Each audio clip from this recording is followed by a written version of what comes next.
Peace TV presents. আসসালামু আলাইকুম। ওয়ালাইকুম আসসালাম রাহমাতুল্লাহি আমার ওয়া বারাকাতুহু। প্রশ্নটা হলো যে নারী সৃষ্টি হয়েছে পুরুষের পাঁজরের অস্থি থেকে, এটা কি একটু ব্যাখ্যা করবেন?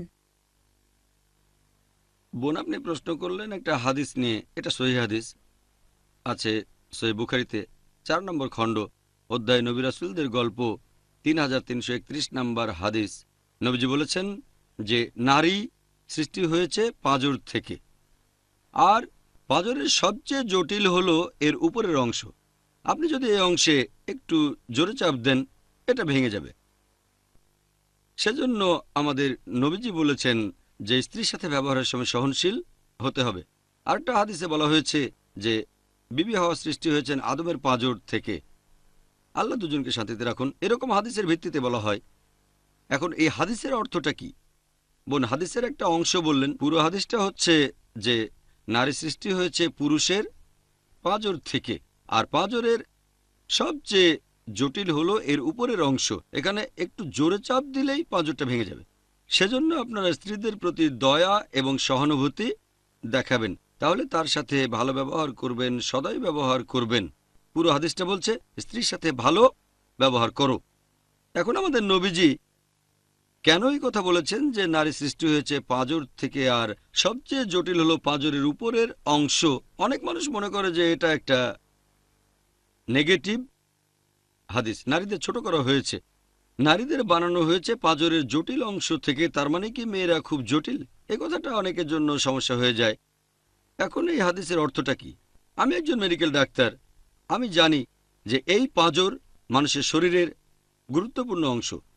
পাঁজরের হাড় আমাদের ফুসফুসকে ঢেকে রেখে রক্ষা করে, আর পাঁজরের বাঁকা হাড়ের কারণে এটা সম্ভব।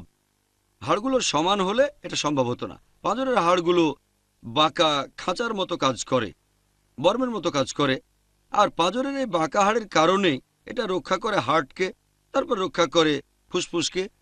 পাঁজরের হাড় বেশ নমনীয়, অনেক ফ্লেক্সিবল। আমাদের শরীরে ধাক্কা লাগলে পাঁজর সেটা সামলায়। পাঁজরের হাড়গুলো যেহেতু বাঁকানো, সেজন্য এটা সম্ভব। পাঁজর যদি বাঁকানো না হতো তাহলে এটা রক্ষা করতে পারতো না আমাদের হার্টকে, খুবই গুরুত্বপূর্ণ অঙ্গ, তারপর ফুসফুসকে। তাই মহিলারা এই ব্যাপারটাকে নেগেটিভভাবে নেবেন না, বরং পজিটিভভাবে নেন। একটা ব্যাপারকে আপনি কিভাবে দেখছেন সেটাই গুরুত্বপূর্ণ। আপনি আশাবাদী হতে পারেন, হতাশাবাদীও হতে পারেন। আমি আশাবাদী মানুষ। ব্যাপারটা কিন্তু আসলে নেগেটিভ না। আপনি নারীদের অধিকারের ব্যাপারে সচেতন থাকবেন। কেন? যেমন ধরেন, আপনাদের একটা উদাহরণ দিচ্ছি। আল্লাহ সুবহানাহু ওয়া তাআলা নারী জাতিকে দিয়েছেন স্নেহ আর ভালোবাসার ক্ষমতা। মা হিসেবে মহিলাদের যেরকম স্নেহ ভালোবাসার ক্ষমতা আছে, সেটা বাবার মধ্যে নেই। সেজন্য মায়ের প্রতি সম্মান বাবার সম্মানের 3 গুণ বেশি। এখন যেহেতু মহিলাদের মধ্যে এই ইমোশনাল অনুভূতিটা রয়েছে, যাতে করে সে একজন ভালো মা হতে পারে। কিছু নেগেটিভ দিকও আছে। নেগেটিভ দিকটা হচ্ছে, যেহেতু সে ইমোশনাল, বেশি আবেগপ্রবণ, তাই তার হিস্টেরিক্যাল হওয়ার সম্ভাবনাটাও অনেক বেশি, পুরুষদের সম্ভাবনা কম। এখানে পজিটিভ আছে, নেগেটিভও আছে, তবে নেগেটিভের চেয়ে পজিটিভ বেশি।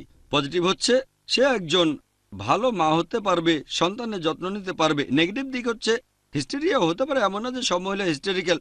পুরুষদের তুলনায় মহিলাদের হিস্টেরিয়া হওয়ার সম্ভাবনা বেশি। তারপরও হয়তো খুবই কম পার্সেন্টেজ সব মহিলাই মা হতে পারেন, তবে হিস্টেরিয়া সব মহিলার মধ্যে নেই। এখানেও একই ব্যাপার, যেহেতু আমাদের পাঁজরের হাড় বাঁকানো, তাই উপকারিতা বেশি। নেগেটিভ দিক হলো হাড়টাকে সোজা করতে গেলেই ভেঙে যাবে। এখন মহিলাদের তুলনা করা হয়েছে পাঁজরের সাথে।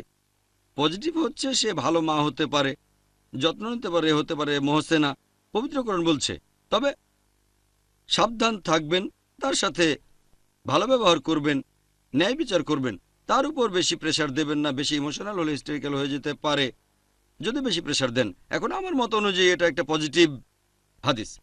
তবে কিছু কিছু বিশেষজ্ঞ আর অমুসলিম অনেকেই এই হাদিসটা বিকৃত করে তুলে ধরে, ইসলামের নিন্দা করে, আর মুসলিম মহিলাদের অনেকে মনে করে, ও হ্যাঁ তাই তো, এখন কি করব।